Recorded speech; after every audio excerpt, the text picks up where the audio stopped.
Hello friends, welcome to best consulting services. இன்றைக்கி நம்ம என்ன பார்க்க போகிறோம் அப்படின்னா, யாராவது உங்கள் இடத்த ஆக்கிரமிப்பு செஞ்சுட்டாங்க அப்படின்னா, நில அபகரிப்பு பண்ணியிருக்காங்க அப்படின்னா, அதை நம்ம என்ன பண்ணுறது அப்படிங்கிறத பற்றி இந்த பதிவில் பார்க்கலாம்.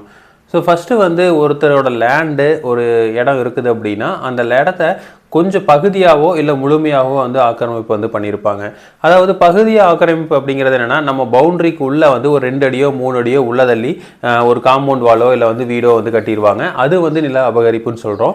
இன்னொன்று பார்த்தீங்க அப்படின்னா, நம்ம முழுமையாக ஆக்கிரமிப்பு பண்ணியிருப்பாங்க. நம்ம அந்த இடத்துல போயிருக்கவே மாட்டோம். ரொம்ப நாளாக அது எம்டி லேண்டாக இருக்கும். யாரோ ஒருத்தர் ஃபஸ்ட்டு ஒரு குடிசை போட்டிருப்பாங்க. அதுக்கப்புறம் ஒரு ஃபென்சிங் மாதிரி பண்ணி அப்படி அதை ஃபுல்லாகவே எங்களது அப்படின்னு சொல்லியிருப்பாங்க. அந்த மாதிரி இருக்கும். இல்லை அப்படின்னா ஒரு புறம்போக்கு நிலமாக இருக்கும். அதாவது கவர்மெண்ட்டோட நிலமாக இருக்கும். அதை ஆக்கிரமிப்பு பண்ணியிருப்பாங்க. இல்லை பட்டா இல்லாத நிலம், இல்லை வக்ஃப் வாரியம், இல்லை அறநிலைத்துறை இவங்களுக்கு சேர்ந்த லேண்டாக இருக்கும். இதையெல்லாம் அவங்க யூஸ் பண்ணிட்டு இருக்காங்க அப்படின்னா அதை நில ஆக்கிரமிப்பு அப்படின்னு சொல்கிறோம். ஃபஸ்ட்டு இந்த நில ஆக்கிரமிப்பு பண்ணாமல் இருக்கிறதுக்கு நம்ம என்ன பண்ணணும் அப்படின்னா, ஃபஸ்ட்டு ஃபென்சிங்.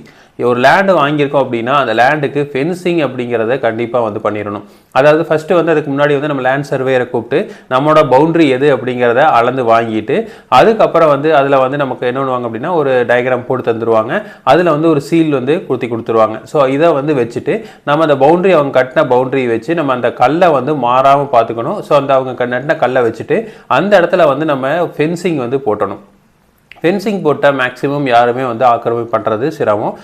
அதுக்கு அப்புறம் ரெகுலராக போய் பார்த்துட்டே இருக்கணும். நம்ம இடத்த அதிகமாக பார்த்துருக்கணும். இல்லை நம்ம ரொம்ப தூரம் தள்ளி இருக்கிறோம் அப்படிங்கிற பட்சத்தில் நம்பிக்கைக்குரிய ஆள் பக்கத்தில் இருக்காங்க அப்படின்னா அவங்கள அடிக்கடி ஃப்ரீக்வெண்ட்டாக விசிட் பண்ணுற மாதிரி நம்ம பார்த்துக்கணும்.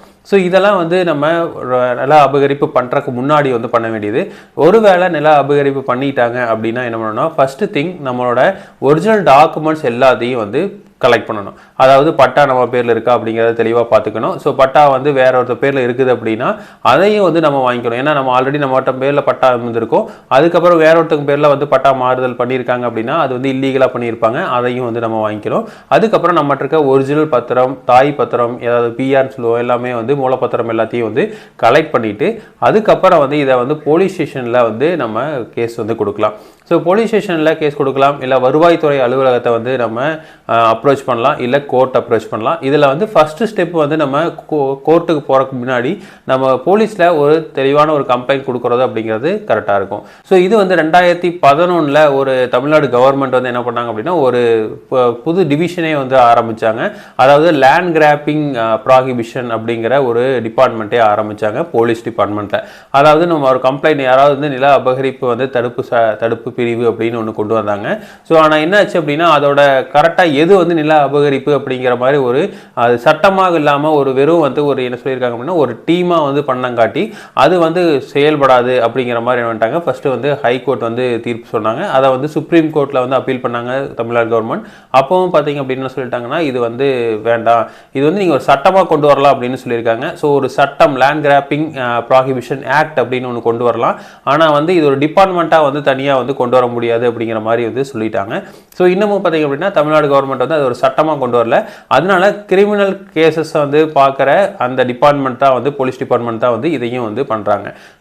இப்போ நம்ம ஒரு காவல் கண்காணிப்பாளர்கிட்ட நம்ம ஒரு புகார் அளிக்கலாம். அவங்க ஆக்ஷன் எடுக்கலை அப்படின்னா அதுக்கப்புறம் நம்ம கலெக்டரேட் போகலாம். அவங்களும் ஆக்ஷன் எடுக்கலை அப்படிங்கிற பட்சத்தில் நம்ம கோர்ட்டை நம்ம நாடலாம். கோர்ட்டில் கொண்டு போய் நம்ம இந்த மாதிரி ஆக்கிரமிப்பு பண்ணிட்டாங்க அப்படின்னா அதுக்கப்புறம் கோர்ட் ஆக்ஷன் எடுக்கும். அப்போ போலீஸ் ஆட்டோமேட்டிக்காக இன்வால்வ் ஆகி அதை என்ன பண்ணுவாங்க அப்படிங்கிறத நம்ம பண்ண முடியும். இதே ஆந்திர பிரதேஷ்லாம் பார்த்தீங்க அப்படின்னா லேண்ட் கிராப்பிங் ப்ராஹிபிஷன் ஆக்ட் அப்படிங்கிறதே ரொம்ப நாளாகவே செயல்பட்டு வருது. இதுபடி யாரெல்லாம் இதெல்லாம் ஆக்கிரமிப்பு அப்படிங்கிற சட்டமே இருக்குது. இந்த ஆக்கிரமிப்பை எல்லாம் நம்ம மீட்கணும் அப்படின்னாலும் அந்த டீமே பண்ணி கொடுத்துருவாங்க. மேக்ஸிமம் பார்த்தீங்க அப்படின்னா நம்ம இந்த லேண்ட் கிராப்பிங் பண்ணுறதுக்கு முன்னாடி என்னென்ன ஸ்டெப்ஸ்லாம் எடுக்கிறோமோ அதுதான் பெஸ்ட்டாக இருக்கும். இதே மாதிரி இன்ஃபர்மேஷன் உங்களுக்கு தொடர்ந்து வேணும் அப்படின்னா எங்கள் சேனலை சப்ஸ்கிரைப் பண்ணுங்கள். தேங்க்யூ.